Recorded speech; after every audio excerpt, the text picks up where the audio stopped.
Precisely 1:15. This is the news on Sri Lanka Broadcasting Corporation. News is edited by Lalma Lavarachi, read by Sabrina Zawahir. The headlines. Crop damage occurred due to the prevailing drought has increased up to 60,000 acres at present. Minister Pavitra Wanyarachi says that stern actions will be taken against the persons who set fire to forests. The State Trade Corporation says import of eggs will continue. The Randoli Perahera of the Kandy Asala Festival will begin today. In world news, bodies and flight records recovered at Wagner boss Pragoshin jet crash site. In sports, the Sri Lanka Motor Sports Association Interim Committee has been temporarily banned. Now the local news in detail.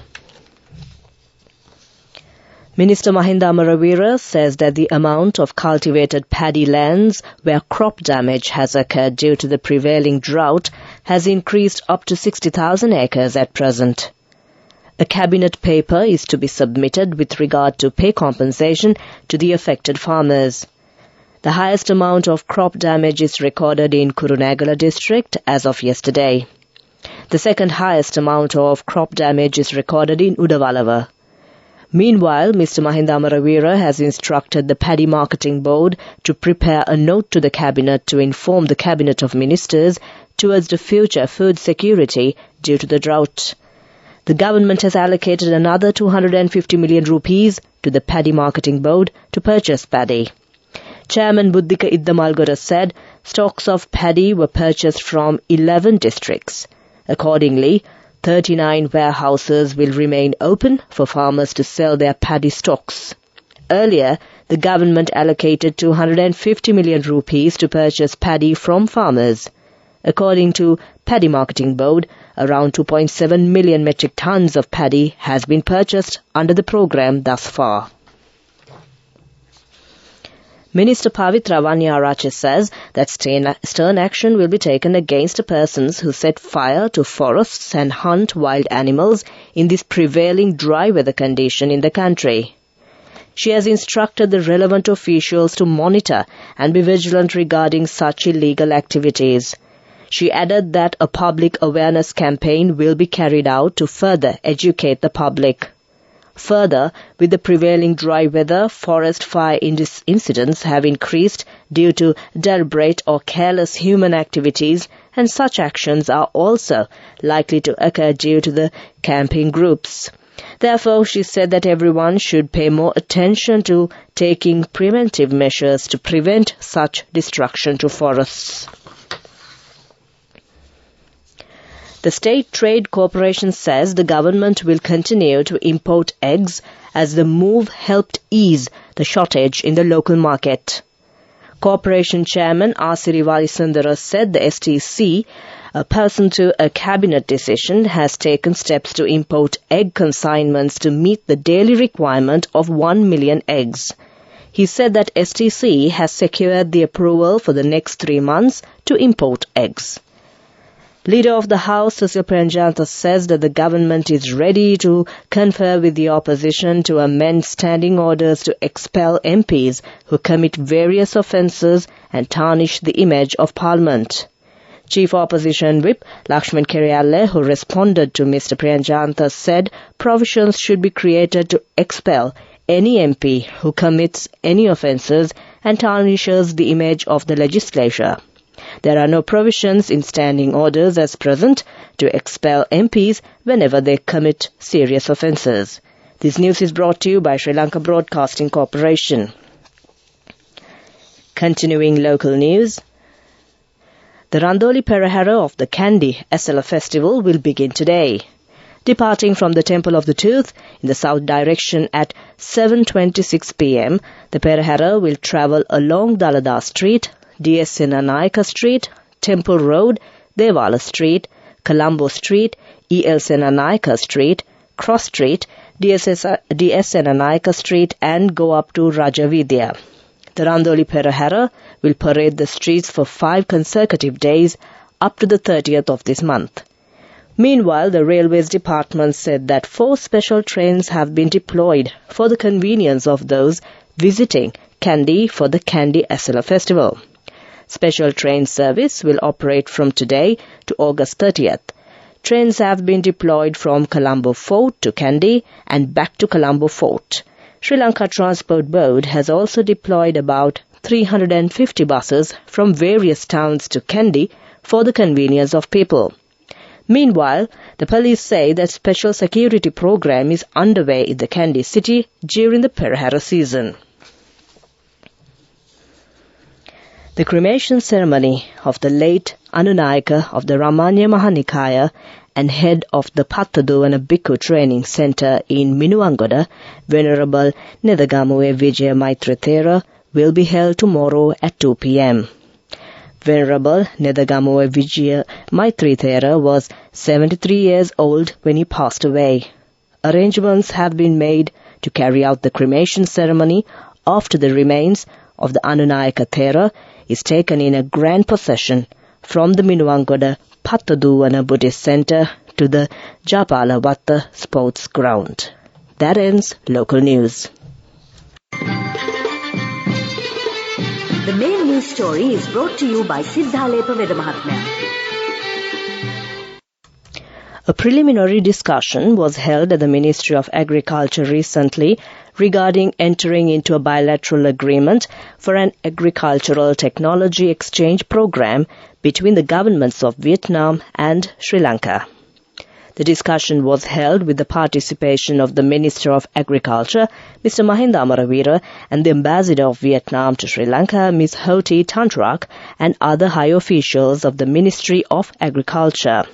The Vietnamese ambassador said that Vietnam has introduced many varieties of rice that can produce the highest yield of rice in the Asian region, and that many countries in the world are following the new technology used in Vietnam's agricultural sector.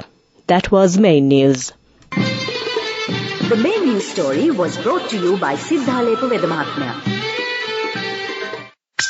Watch Life is brought to you by CIB Janajaya Vasana. Unbelievable discounts and offers throughout August from CIB Janajaya Vasana. Come today itself. Dr. Deepal Pereira, a pediatrician at the Lady Ridgeway Hospital for Children, has raised concerns over an eye disease that has been observed spreading among children as of recently. Speaking to media, Dr. Pereira explained that soreness or redness of the eyes and collection of eye discharge were common symptoms of the disease. He mentioned that coughs, colds and high body temperatures were also noted symptoms. That came to you in Watchlight. CIB Janajaya Vasana. Unbelievable discounts and offers throughout August from CIB Janajaya Vasana. Come today itself. Moving on to world news. Taking a look at the headlines of the world news. Bodies and flight recorders recovered at Wagner Boss Prigozhin jet crash site. India and China agreed to de-escalate border tensions. The fishy business of China's outrage over Japan's Fukushima release. Now the world news in detail. Russia says 10 bodies and flight recorders have been recovered from the scene of a jet crash presumed to have killed Wagner chief Yevgeny Prigozhin. Molecular genetic tests are now being carried out, investigators say. The plane crashed near Moscow on Wednesday, promoting and prompting speculations that a bomb or a missile was to be blamed. Claims that the Kremlin gave an order to kill Prigozhin were a complete lie. Russian President Vladimir Putin's spokesman told the BBC earlier. India and China have agreed to de-escalate tensions among their disputed border after a conversation between its leaders, a senior Indian official said. Prime Minister Narendra Modi and President Xi Jinping spoke on the sidelines of the BRICS summit in South Africa last Wednesday. Beijing said the meeting was held at Mr. Modi's request. Relations between India and China have been worsening for more than 3 years. Japan has called on China to remove a total ban on its seafood products imposed after Tokyo began the scientifically endorsed release of treated water from its Fukushima nuclear plant. China, the leading buyer of Japan's fish, announced on Thursday it was making the order due to concerns for consumers' health. However, the claim is not backed by science, with the consensus from experts being that the release poses no safety risks to ocean life or seafood consumption. That ends World News. Prior to concluding the World News, the headlines once again. Bodies and flight recorders recovered at Wagner boss Prigozhin jet crash site. India and China agreed to de-escalate border tensions. The fishy business of China's outrage over Japan's Fukushima release. That ends World News. Development News is brought to you by Job opportunities for well-experienced housemaids and home cooks in Saudi Arabia and Kuwait for ages 40 to 58 years. Salary 125,000 rupees. Contact 037 7500 500. The offshore wind roadmap for Sri Lanka, funded by the World Bank Energy Sector Management Assistance Program and ProBlue, was officially launched yesterday at the Ministry of Power and Energy with the participation of Minister of Power and Energy Kanchana Wijesekara. In line with the government's goal to have 70% of its electricity generated by renewable energy sources by 2030 and achieve carbon neutrality in electricity generation by 2050, the roadmap has been prepared by the World Bank to utilize a currently untapped resource of offshore wind. The objective of this roadmap is to provide strategic analysis and advice on the role that offshore wind can play in Sri Lanka's future energy mix. That was Development News. Job opportunities for women from Deshakti Lanka in Saudi Arabia, Kuwait and Oman. Housemaids and home cooks in Saudi Arabia, ages 40 to 58 years. Arabic speaking and well-experienced home cooks. Salary 125,000 rupees. Interviews are now on with foreign agents. You can travel overseas free of charge now. Branches Colombo, Kurunegala, Anuradhapura and Matara. Contact number 037 7500 500. Deshakti Lanka Foreign Employment Agency. In sports news, the Minister of Sports and Youth Affairs has issued a special gazette notice suspending the registration of Sri Lanka Automobile Sport, SLAS, the National Association of Motorsports of Sri Lanka, with immediate effect and appointing a committee for its governance. The former ruling council appeared before the Court of Appeal challenging that decision and giving appeals to the case filed on the unfairness of the cases, and the court has ordered a temporary ban on the activities of that interim committee. Through this, the committee elected in 2022 has the opportunity to be re-established. More in sports news, the third and final ODI between Afghanistan and Pakistan will be played today at the R. Premadas International Cricket Stadium in Colombo, and Pakistan leads the three-match series 2-0. That was sports news. Go ekak tiyana youth eකට life එකේ change එකට නියමෙට set වෙන්න ඇස් වහගෙන දැකපු වීන හැබැයි කරන්න youth එකට නියමෙට set වෙන friendship එක මෙන්න. The all new NSB Ithru Mithru account, NSB IM, a plan for your dream. Business News, sponsored by National Savings Bank, the safest place for your money. The Sri Lankan rupee marginally depreciated against the US dollar. According to the exchange rates issued by the Central Bank of Sri Lanka this morning, the buying rate of the US dollar was 317.80 cents, while the selling rate is at 329 rupees 63 cents. The indicative exchange rate announced by the Central Bank is 324 rupees and 5 cents, while it was as high as 362 rupees and 66 cents on the 24th of February. That was Business News. Business News, sponsored by National Savings Bank, the safest place for your money. Go ekak tiyana youth එකට life එකේ change එකට නියමෙට set වෙන්න ඇස් වහගෙන දැකපු වීන හැබැයි කරන්න youth එකට නියමෙට set වෙන්න NSB Ithru Mithru account. NSB IM, a plan for your dream. Moving on to economic news. Senior Duty Vice Chairman of the Sri Lanka Red Cross Society, Jagat Abesengha, says that the society has implemented several cash grant programs across the island to boost economic activities in Sri Lanka.